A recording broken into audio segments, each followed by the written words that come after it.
নমস্কার, আমি অনাবি। আমার রন্ধনশালায় আপনাদের স্বাগত। এখন তো গরম পড়ে গেছে, আর এই গরমে আমাদের প্রত্যেকেরই একটু ঠান্ডা ঠান্ডা জিনিস খেতে ইচ্ছা করে। তাই আজকে আমি বানিয়েছি ফ্রুট কাস্টার্ড। এটা এই গরমে ঠান্ডা ঠান্ডা খেতে আমাদের ছোট থেকে বড় সকলেরই কিন্তু ভীষণ ভালো লাগে। আশা করি আপনাদের রেসিপিটা ভালো লাগবে। তাহলে চলুন শুরু করা যাক আজকের রেসিপি। প্রথমে গ্যাসে আমি একটা কড়াই বসিয়ে নিলাম, তাতে আমি 1 লিটার দুধ দিয়ে দিলাম। দুধটা আমার আগে থেকে জাল দেওয়া আছে, তাও আমি দুধটা কড়াইয়ের মধ্যে দিয়ে বেশ ভালো করে একটু ফুটিয়ে নিলাম। একটু ঘনও হয়ে গেল, আগের থেকে অনেকটাই ঘন হয়ে গেল। এবার আমি এর মধ্যে অল্প কিছুটা চিনি দিয়ে দেব। চিনিটা আপনারা আপনাদের ইচ্ছা মতো দেবেন, যে যেরকম ধরনের মিষ্টি পছন্দ করেন সেরকম দেবেন। আমি মোটামুটি মিডিয়াম দিলাম, যেটা খেতে বেশ ভালোই লাগছিল। এবারে আমি এর মধ্যে একটা ছোট বাটি নিয়ে নিলাম, তার মধ্যে 2 চামচ কাস্টার্ড পাউডার নিয়ে নিলাম। এবার আমি এর মধ্যে অল্প একটুখানি দুধ দিয়ে দিচ্ছি। এই দুধটা নর্মাল টেম্পারেচারে থাকা দুধ, এটা কিন্তু ওইখানকার গরম দুধ কিন্তু নয়। আমি দুধে অল্প একটুখানি রেখে দিয়েছিলাম, সেই দুধটা দিয়ে খুব ভালোভাবে এটাকে মিশিয়ে নিচ্ছি। এটা ভালোভাবে মেশানো হয়ে গেছে। এবার এটা আমি যে দুধটা কড়াইয়ে ফুটছে সেখানে আমি ডাইরেক্ট এটা দিয়ে দেব। কাস্টার্ড পাউডারটা এর মধ্যে দিয়ে দিলাম।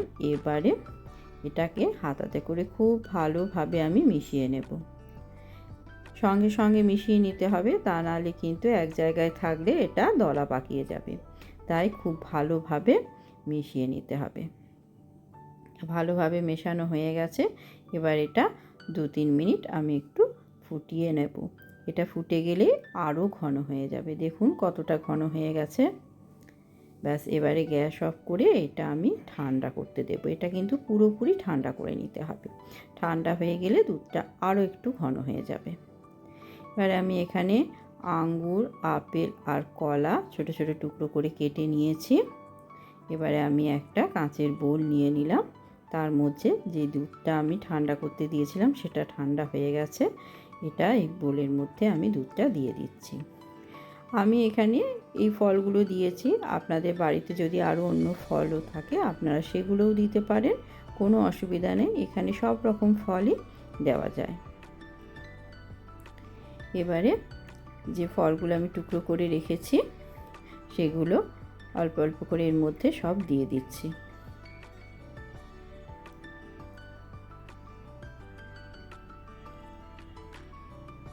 এবারে আমি হাতাতে করে একটু মিশিয়ে নেব, যাতে ভালোভাবে পুরোটা মিশে যায় দুধের সঙ্গে। একটু নাড়াচাড়া করে দিয়ে মিশিয়ে নিলাম। এবারে আমি ওপর থেকে একটুখানি কাজু বাদাম দিয়ে দেব।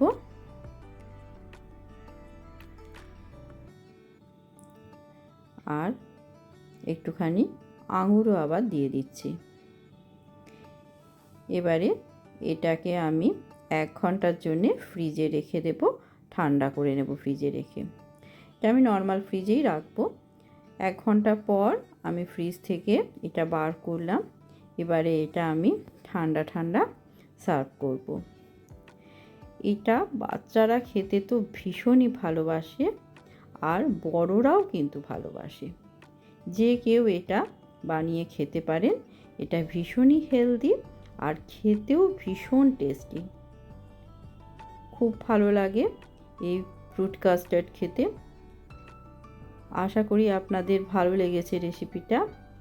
আরও এরকম সুন্দর সুন্দর রেসিপি পেতে আমার এই চ্যানেলে আপনারা ভিডিওগুলো দেখতে থাকুন, আর ভালো লাগলে অবশ্যই একটা লাইক কমেন্ট করবেন। আজ আসি, ধন্যবাদ।